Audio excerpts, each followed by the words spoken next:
रामायण हिंदुओं का एक प्रमुख धर्म ग्रंथ माना जाता है। देखा जाए तो रामायण में कई पात्र हैं, लेकिन लोग मुख्यतः प्रभु श्री राम से इसे जोड़कर देखते हैं। लेकिन प्रिय श्रोताओं, ये भी सच है कि अगर रामायण में रावण नहीं होता तो शायद रामायण की रचना ही नहीं होती। रावण को लोग अनीति, अनाचार, काम, क्रोध, अधर्म और बुराई का प्रतीक मानते हैं, परंतु लोग यह भूल जाते हैं कि रावण में भले ही कई दुर्गुण हों, लेकिन वो एक प्रकांड विद्वान और ज्ञानी भी था। लेकिन गलत समय में जन्म लेने के कारण रावण एक ज्ञानी होते हुए भी राक्षस प्रवृत्ति का हो गया था। प्रिय श्रोताओं, आज के अपने इस अध्याय में हम आपको बताएंगे कि आखिर रावण के जन्म के समय ऐसा क्या हुआ था कि वो अनाचारी और अधर्मी हो गया। नमस्कार दोस्तों, स्वागत है आप सभी का हमारे YouTube चैनल यूजफुल जानकारी में। प्रिय श्रोताओं, यह तो आप सभी जानते ही हैं कि रावण लंका का राजा था। लंकापति रावण के जन्म के बारे में कई प्रकार की कथाओं का उल्लेख मिलता है, लेकिन वाल्मीकि रामायण के अनुसार रावण ऋषि विश्वकर्मा का पुत्र था। कथा के अनुसार माल्यवान, माली और सुमाली नाम के 3 दैत्य हुआ करते थे। इन तीनों दैत्यों ने ब्रह्मा जी की घोर तपस्या की और बलशाली होने का वरदान प्राप्त किया। वरदान प्राप्ति के बाद ये तीनों भाई तीनों लोकों में देवताओं और ऋषि मुनियों पर अत्याचार करने लगे। ऐसा सब कुछ देखकर सभी देवी देवता भगवान शंकर के पास पहुँचे और उनसे अपनी जान बचाने को कहा। भगवान शंकर ने उनसे यह कहते हुए मना कर दिया कि ये तीनों दैत्य मेरे हाथों नहीं मारे जा सकते, इनका वध मेरे हाथों नहीं होगा, इसलिए आप सभी विष्णु जी के पास जाएं। भगवान शंकर के मुख से ऐसी बातें सुनकर सभी देवतागण भगवान शंकर को प्रणाम करते हुए बैकुंठ धाम भगवान विष्णु के पास पहुँचे। विष्णु जी के पास पहुँचकर सभी देवताओं ने विष्णु भगवान से दैत्यों के बारे में बताया और उनसे अपनी रक्षा करने की विनती भी की। देवताओं की यह बात सुनकर श्री हरि भगवान विष्णु ने आश्वासन देते हुए देवताओं से कहा कि आप सभी जाएं और निसंकोच होकर जिएं।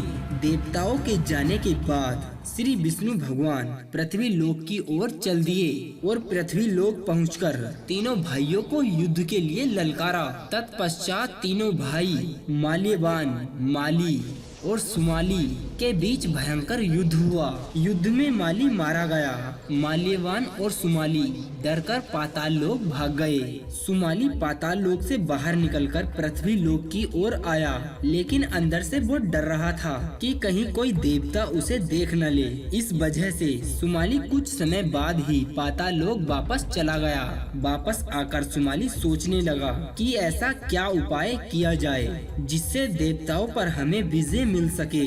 फिर सुमाली को लंका नरेश कुबेर का ध्यान आया। तब उसने यह सोचा कि क्यों ना वो अपनी पुत्री का विवाह कुबेर के पिता ऋषि विश्वकर्मा से करा दे, जिससे देवताओं जैसे तेजस्वी पुत्र की प्राप्ति होती और आसानी से हो पाए। यही बात उसने अपनी पुत्री केकसी को जाकर बताई। केकसी दैत्य पुत्री होते हुए भी एक धर्मपरायण स्त्री थी, इसलिए केकसी ने अपने पिता की इच्छा को पूरा करना अपना धर्म समझा और विवाह के लिए स्वीकृति दे दी। अपने पिता की आज्ञा पाते ही केकसी ऋषि विश्वकर्मा से मिलने के लिए वहां से चल पड़ी, लेकिन पाताल लोक से पृथ्वी लोक तक आने में उसे कुछ समय लग गया। जब वह ऋषि विश्वकर्मा के पास पहुंची, तब तक शाम हो चुकी थी। साथ ही बादलों की गर्जना के साथ हल्की हल्की बारिश भी हो रही थी। केकसी ने सबसे पहले ऋषि विश्वकर्मा को प्रणाम किया और उसके बाद उसने उनसे विवाह कर पुत्र प्राप्ति की इच्छा प्रकट की।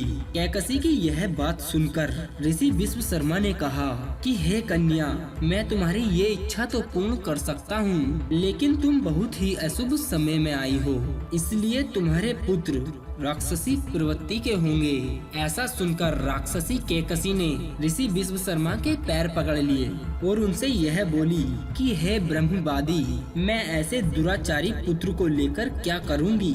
मुझे तो आप जैसा तेजस्वी और ज्ञानी पुत्र चाहिए। केकसी के बार बार विनती करने पर ऋषि विश्वकर्मा ने कहा, चलो मैं तुम्हें एक और पुत्र दूंगा जो मेरी ही तरह धर्मात्मा होगा। इस तरह कुछ समय बाद कैकसी ने 3 पुत्र रावण, कुंभकर्ण और विभीषण को जन्म दिया।